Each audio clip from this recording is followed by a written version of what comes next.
Bienvenue sur le podcast Trouver sa voie. Je suis Alban Mas et j'accompagne mes clients à définir une carrière qui leur ressemble. Ce podcast reprend en replay les lives qui ont lieu chaque jeudi à 13h30 sur LinkedIn. Vous pouvez aussi retrouver les replays sur mon site albanmas.com et sur ma chaîne YouTube. Je vous souhaite une très bonne écoute.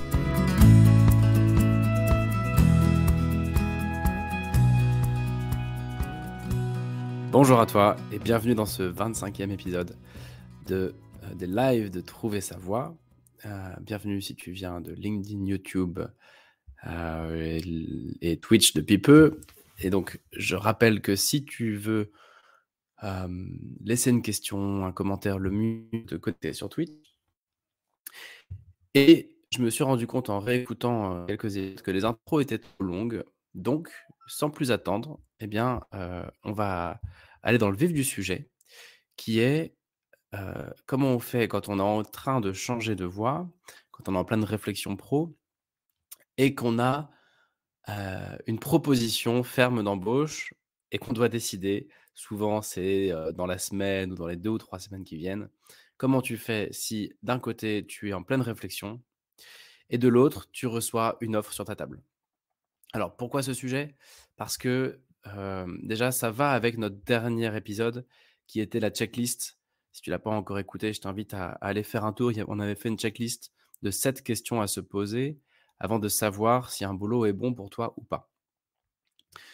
Il arrive, comme je le disais dans la semaine dernière, il arrive que tu saches qu'un boulot n'est pas bon pour toi, c'est-à-dire qu'il ne va pas t'emmener bien loin, il n'est pas stimulant pour toi. En revanche, tu en as besoin, ce qu'on pourrait appeler un job alimentaire. Et donc, il arrive que tu saches que ça ne coche pas les cases, que ça n'est pas le boulot que tu cherchais, mais n'empêche qu'il est disponible. Et il arrive, à un moment où tu en as potentiellement besoin et donc ça pose ce grand dilemme. Qu'est-ce que je fais? Est-ce que je choisis cette option-là ou est-ce que je continue mes réflexions ou mes recherches pour essayer d'obtenir mieux? Donc voilà, déjà la première raison, c'est que c'est en lien avec notre dernier épisode. Ensuite, heu, la vraie raison pour laquelle j'ai voulu faire ce thème aujourd'hui, c'est que c'est systématique en accompagnement et en bilan de compétences. Quasiment dans 100 des cas se pose cette question-là. C'est-à-dire qu'au bout d'un moment, quand on avance sur le projet, quand on avance sur l'évolution de carrière, quasiment tout le temps, il se passe quelque chose qui fait qu'on a ce dilemme qui va se poser. C'est-à-dire, je citerai des exemples après, mais en gros, j'ai pas terminé mes réflexions, j'ai pas terminé mon bilan, j'ai pas terminé de mûrir mon projet, mais je dois prendre une décision dans quelques jours sur une proposition qu'on me fait.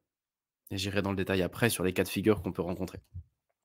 En tout cas, c'est tellement fréquent que je fais cet épisode, pour tous ceux qui peuvent écouter le podcast ou sur LinkedIn et cetera, par curiosité. Je le fais aussi pour potentiellement des coachs ou des consultants, et qui accompagnent en carrière, qui peuvent potentiellement, comme moi, de temps en temps se retrouver un peu démunis face à ce dilemme. Que conseiller à ton client si, tu es en plein milieu de l'accompagnement, mais, heu, il ou elle, a une offre et qu'il doit décider?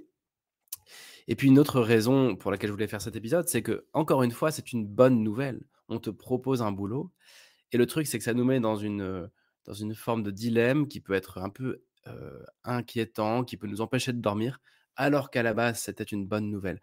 Donc en fait, cette situation-là, si tu t'es déjà retrouvé dedans, je pense que tu conviendras avec moi que elle est anxiogène. La situation de voilà, je sais pas encore exactement où je vais, j'ai besoin de temps pour réfléchir. Je sais que je n'aime plus ce que je fais, je sais que j'ai besoin de changement, mais on me propose un boulot safe, stable, immédiat, bien payé. En tout cas, il a le mérite d'exister et je dois me décider bientôt. Ça, c'est très anxiogène, c'est pas agréable à vivre et on ne sait pas comment répondre, on ne sait pas que faire en général et donc c'est aussi pour ça, c'était pour essayer Hem, de déstresser un peu le sujet, de faire en sorte qu'on puisse prendre le sujet sereinement, avec des réponses qui sont, au fond, pas si compliquées à mettre en œuvre. Donc les cas où ça peut arriver, en tout cas les cas que j'ai pu rencontrer moi, il va y avoir par exemple si tu es au chômage et que, tu es bientôt en fin de droits. Donc voilà, est-ce qu'il faut commencer à puiser dans tes réserves personnel pour te donner encore quelques mois de réflexion et de rencontres et de mûrissement ou de recherche d'emploi? ou est-ce qu'il faut accepter ce boulot qu'on te propose?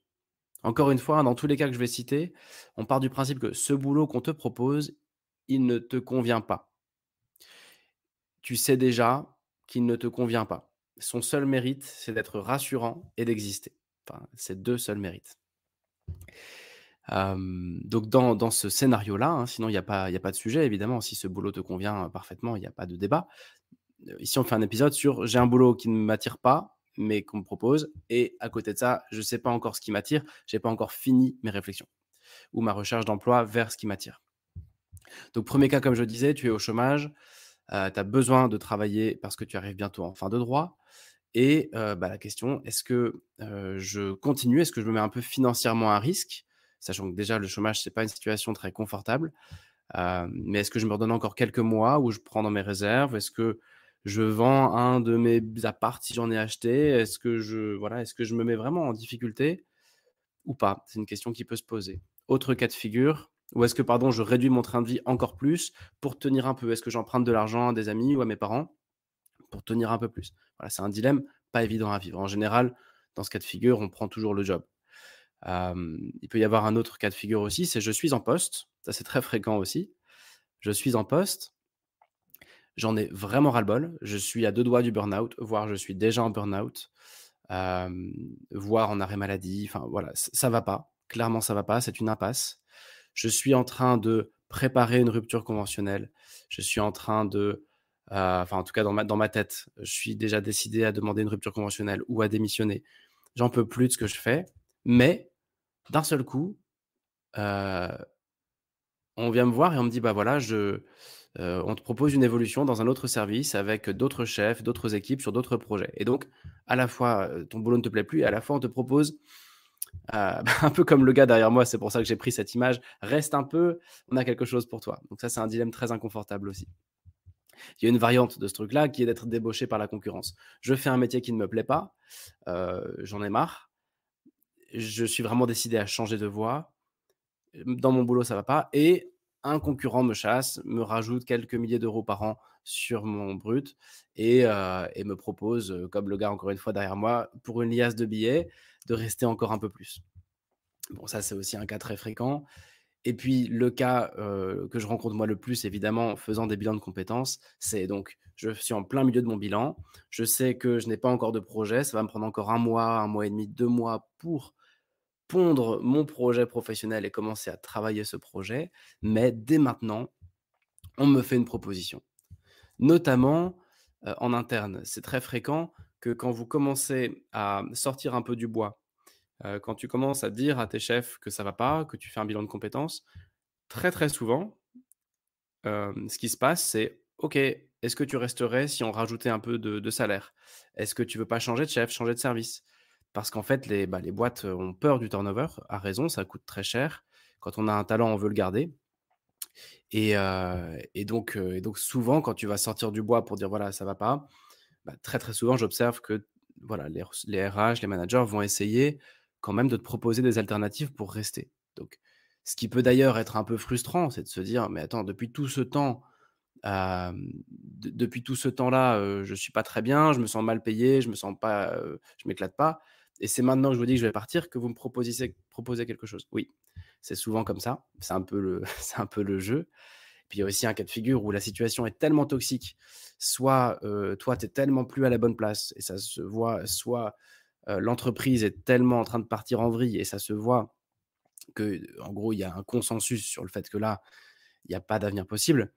Et dans ce cas-là, le la question se pose un petit peu moins, tu auras pas forcément une proposition si tu dis que tu fais un bilan de compétences. Mais très souvent, ça arrive. C'est: «Bah oui, en fait, je réfléchis» ou «J'ai reçu une offre de la concurrence, j'hésite à partir». «Ah bah reste». «Je fais un bilan de compétences». «Ah bah reste». Et donc voilà, il y a plein de cas où cette situation peut arriver, et encore une fois, souvent, elle crée des problèmes là où il n'y en a pas. Elle crée vraiment des problèmes de choix, de décision là où il y en a pas forcément. Donc aujourd'hui, cet épisode va pas être très long parce que la solution pour moi, il y en a 2 en fait, et c'est assez simple. Hem, il y a 2 étapes, j'ai envie de dire. La première étape, si tu te retrouves dans cette situation, c'est de comprendre qu'il y a pas de problème. C'est de comprendre que on parle de 2 choses qui n'ont pas beaucoup de rapport. Alors c'est un peu contre-intuitif, mais je crois vraiment et j'observe, ce que je vais te dire maintenant. Hem, En fait, tu as 2 problématiques à la fois à gérer, hein, dans ce genre de situation. Tu as d'un côté, est-ce que j'accepte une offre à très court terme pour dans un mois ou dans une semaine? Je dois me prononcer maintenant.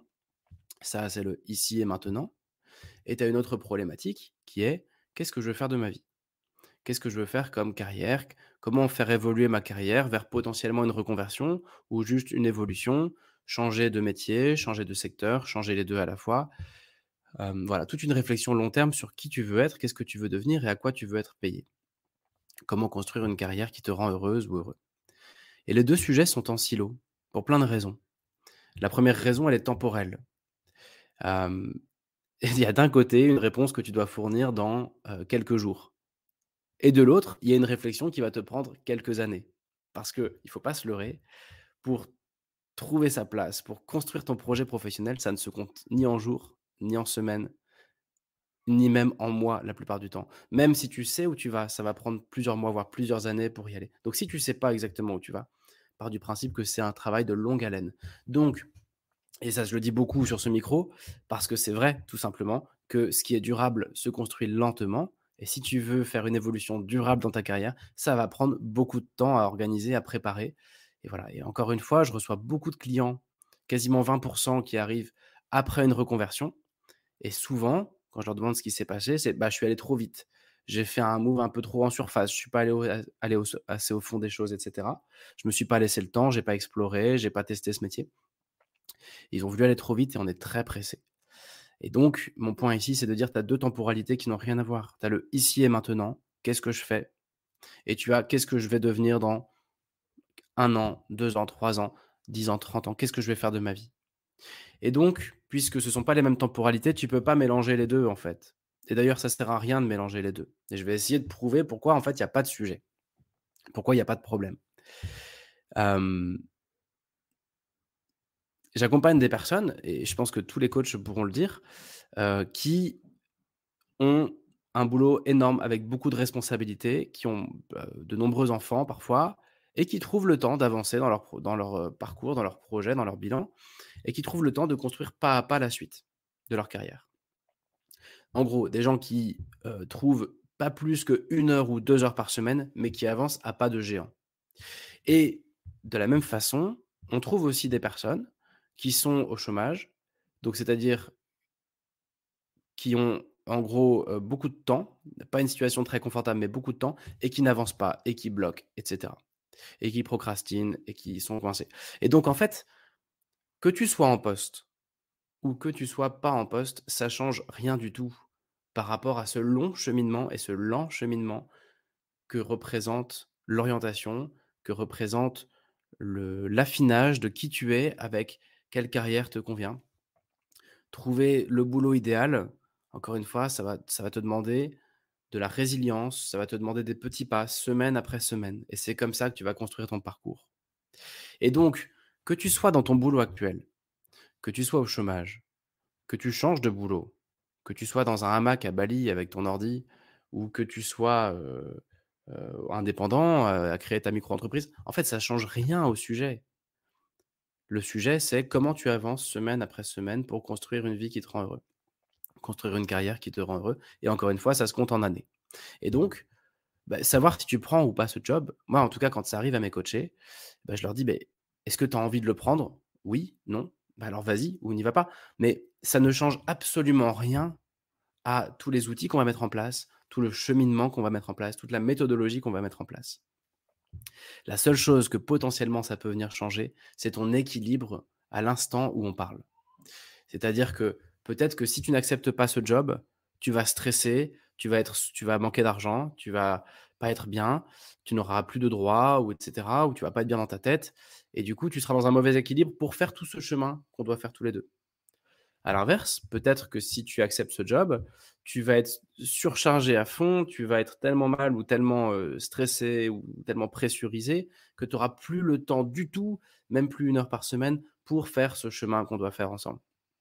mais enfin, que tu dois faire seul, mais sur lequel je vais t'accompagner.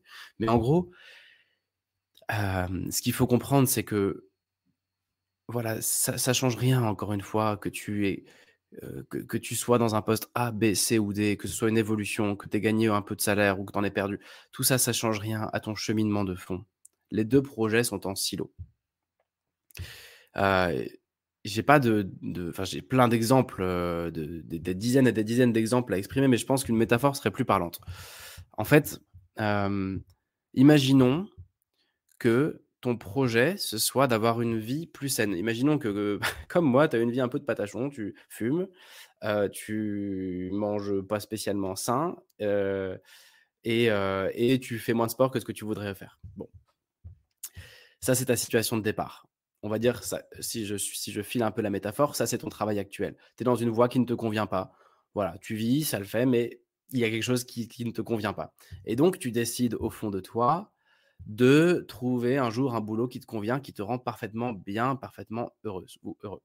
Donc, si je transpose sur cette métaphore, je décide qu'un jour, j'aurai une vie saine, que vraiment, quand je vais me réveiller, j'aurai la pêche, j'aurai pas des cernes qui viennent toucher le tapis, que j'aurai vraiment une vie saine, que j'aurai la pêche et que j'aurai une vie vraiment, un corps sain, un esprit sain, etc. Bon, ça, c'est mon objectif.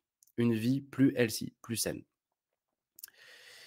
Euh, et puis, c'est un petit peu comme, donc pourquoi est-ce que je prends cette métaphore? C'est parce que, imaginons le cas donc d'un fumeur. C'est un peu comme si on se posait la question: «Est-ce que je dois attendre d'avoir arrêté de fumer pour commencer à avoir une vie saine?» Ce boulot, c'est comme une opportunité, de faire un truc, d'arrêter de fumer ou je sais pas quoi, et donc en fait, les 2 n'ont aucun rapport, quoi. Tu peux, d'un côté, tu peux essayer d'arrêter de fumer ou pas, c'est une première étape, ça te permettra de moins tousser, ça va peut-être t'enlever aussi une partie de plaisir ou voilà. En tout cas, ça n'a aucun rapport avec comment jour après jour et semaine après semaine, tu changes en profondeur qui tu es, de nouvelles habitudes, un nouveau mode d'alimentation, un nouveau mode de déplacement, une vie plus sportive, des relations plus, un petit peu plus vertueuses aussi et donc ça revient à se poser cette question-là, ce serait exactement comme si tu te disais, voilà, mon objectif, c'est d'avoir une vie très saine. Je veux vivre, longtemps et dans un corps sain et donc je me demande est-ce que, je dois attendre d'avoir arrêté de fumer pour m'y mettre? Heu, bah, non, non, c'est 2 sujets différents. Tu peux l'un est complémentaire à l'autre, mais là, tu peux traiter les 2 séparément. Tu peux très bien te mettre en route pour une vie saine et être encore fumeur. Tout comme tu peux, tout comme pardon, tu peux, heu, continuer à avancer pas après pas vers une carrière qui te rend parfaitement heureux et accepter ce job qu'on va appeler alimentaire ou cette évolution qui va pas t'éclater. Voilà, les 2 sont en silo. Donc, en te disant ça, mon objectif, c'est vraiment déjà de te partager quelque chose que j'observe et c'est surtout de limiter le stress qui va avec cette question-là. Est-ce que je dois accepter ou pas? C'est un stress énorme, mais pour rien. Ça ne change rien. Que tu acceptes ou que tu n'acceptes pas, si tu sais pas encore où tu vas, ça change rien. En tout cas, à mon sens. Deuxième élément de réponse, et deuxième étape, hein, donc première étape, je t'invite à prendre conscience que ça ne change rien et à essayer d'être relax par rapport à ça et deuxième étape dans ta réflexion, je t'invite à te poser la question, hem, pour aujourd'hui et maintenant. C'est-à-dire que on a vu que prendre ou non ce boulot, ça change rien à ta trajectoire à long terme. Donc ne mélangeons pas tout.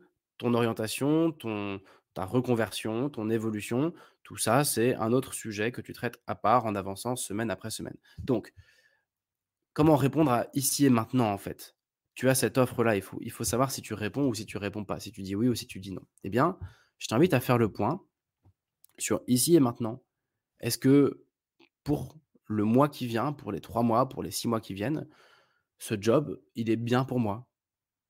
Est-ce qu'il me met dans les meilleures dispositions au quotidien pour continuer ce lent cheminement que voilà, que je vais continuer? Un peu comme, comme un sportif à qui on confierait un contrat, dans un club et la question à se poser, ça peut être: «Bon écoute, c'est pas le club de ma vie, ça c'est clair, mais est-ce que ça me met dans des bonnes conditions pour continuer à avancer, à m'entraîner, à performer jusqu'à avoir trouvé le club où je veux vraiment être. Je sais que c'est pas avec ce club que je vais gagner une médaille, mais est-ce que ça me met dans des bonnes conditions? Si oui, je prends, sinon, bah, peut-être qu'il vaut mieux que je reste là où je suis actuellement. Voilà. Donc, je t'invite vraiment à te poser la question dans ces termes-là. Est-ce que accepter ce boulot, ce sera mieux qu'aujourd'hui? Est-ce que mon quotidien sera plus facile, plus confortable ou pas? Si c'est oui, vas-y. Si c'est non, n'y va pas. Et en parallèle de ça, continue quoi qu'il arrive à travailler ta réflexion, à travailler ton parcours, à prendre le temps de rencontrer une personne par semaine, alors attends Antoine, je vais afficher ton commentaire. Hop, salut Antoine. Hem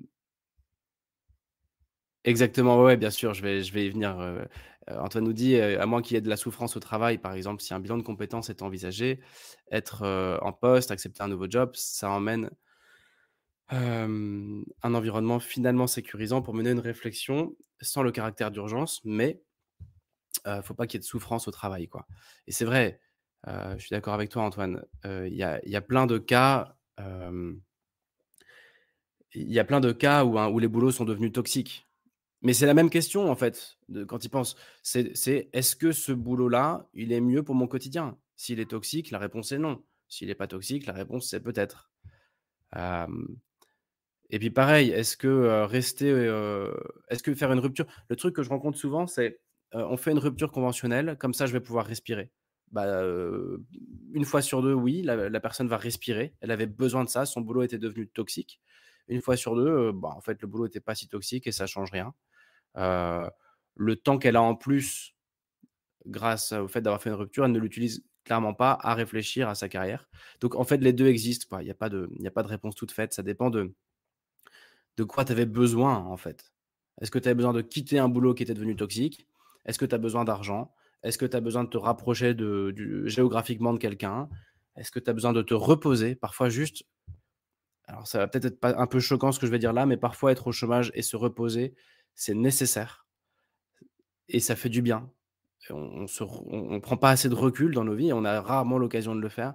Donc même si c'est pas très bien, vu aujourd'hui, bah, juste, avoir quelques semaines de break, quelques mois de break, ça peut déclencher des choses aussi. Mais en tout cas, il y a vraiment une question: de quoi j'ai besoin ici, aujourd'hui et maintenant? J'ai besoin de gagner mes croûtes, j'ai besoin de changer d'équipe, j'ai besoin de changer de boîte. Voilà, premier débat. Et deuxième débat qui n'a rien à voir, je le rappelle, qu'est-ce que je vais faire de ma vie? Et en fait, encore une fois, les 2 sont, pour moi complètement en silo. Et donc en résumé, si tu te poses la question: «Zut, je veux changer de voie, mais on me propose un job», eh bien, ce que je t'invite à faire, c'est réfléchir à: «Est-ce que ce job est bon pour toi, oui ou non?» Et surtout ensuite continuer semaine après semaine, lentement mais sûrement, par toi-même, avec des pros, avec des rencontres, avec des lectures, en rencontrant des gens qui te ressemblent, en allant à des événements qui t'inspirent, mais surtout par la rencontre, eh bien, à construire ta vie professionnelle et ta carrière et ta reconversion potentiellement. Voilà, il y a beaucoup trop de, reconversions ratées pour qu'on puisse dire que, quitter son boulot, comme ça brutalement, ce soit la panacée, quoi. Ce serait pas vrai. Parfois ça fait du bien, mais pas toujours. Voilà.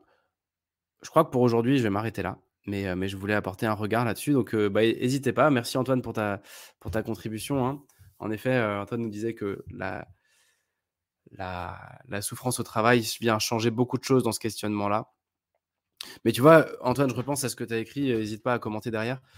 Hem, Tu as aussi des personnes pour qui la souffrance au travail était dure à tolérer, mais moins intolérable que le chômage. Et donc, il faut aussi faire gaffe à ça. Tu peux parfois, heu, abandonner la «proie pour l'ombre» entre guillemets. Et tu peux quitter une situation qui était mauvaise pour toi et te retrouver de facto dans une autre situation qui est pas forcément meilleure. Donc vraiment pour moi, il y a une réflexion de fond qui prend du temps et c'est pas grave d'ailleurs si tu prends ce boulot et que tu te plantes et qu'en fait c'était pas le boulot de ta vie, tu le sais déjà. C'est pour ça que c'est important de continuer à côté, à construire ton truc. Heu Puis il y a peut-être un tout dernier élément, avant de raccrocher là. Heu, on passe beaucoup d'énergie à réfléchir, à faire le bon choix. Mais en fait, souvent, très souvent, les 2 ou 3 choix qui s'offrent à nous sont bons. C'est-à-dire, accepter ce job, c'est une bonne idée. Ne pas l'accepter, c'est aussi une bonne idée. Et en fait, on a tendance à oublier que l'enjeu, il n'est pas dans, la qualité du choix que tu vas faire, parce qu'il y a plein de choix où notre cerveau ne suffit pas à faire le bon choix, ou plutôt les 2 sont bons. Et donc l'enjeu n'est pas comment faire le bon choix, l'enjeu c'est comment tu vas vivre des conséquences de ton choix. Comment tu peux choisir un truc et ensuite vivre avec ça et ajuster ça. C'est ça le vrai enjeu. Comment tu ajustes jour après jour, mois après mois, année après année et non pas comment est-ce que tu te prends la tête comme un malade pour faire un bon choix qui de toute façon ne sera pas le bon quoi, on le sait déjà, ou qui sera qu'une petite pierre sur ton parcours. Voilà. Mmh. Voilà, bah, écoute, ouais, moi je te rejoins Antoine là-dessus, Antoine nous dit: «Pas d'action hâtive avant d'avoir répondu à toutes les grandes questions qui qu'on soulève ici, quoi». Donc voilà. Moi, j'ai vraiment tendance à penser que, quelle que soit notre situation, on peut mûrir lentement mais sûrement une évolution vers quelque chose qui nous correspond et qui nous rend parfaitement heureux. Et puis après, il y a le quotidien et là, on fait ce qu'on peut en gros et on fait ce qu'on peut et parfois ça va pas. Et c'est ça heureusement, une situation toxique ne le reste jamais bien longtemps. On et puis, tout comme d'ailleurs quand tout se passe bien, bah, ça se passe pas bien à vie. Il y a souvent quelque chose qui va faire qu'à un moment ça se passe plus bien et c'est pour ça que je propose de séparer les 2 sujets, tout simplement, pour s'enlever ce stress-là. Merci beaucoup Antoine en tout cas pour tes petits messages et puis, bah, à tous ceux qui étaient là aujourd'hui. N'hésitez pas à, écouter en replay sur toutes les plateformes de podcast et surtout à laisser des idées de sujets, d'épisodes sur Twitch. Et puis à faire des feedbacks aussi. Voilà, c'est toujours très précieux. Donc, merci à tous et puis, ben, voilà, si tu es dans cette réflexion-là, n'hésite pas à partager aussi ton expérience de la chose sur LinkedIn ou YouTube. Ça m'intéresse de savoir comment chacun vit cela, heu et d'avoir l'avis de tous ceux qui pourraient écouter cet épisode. Voilà, à la semaine prochaine.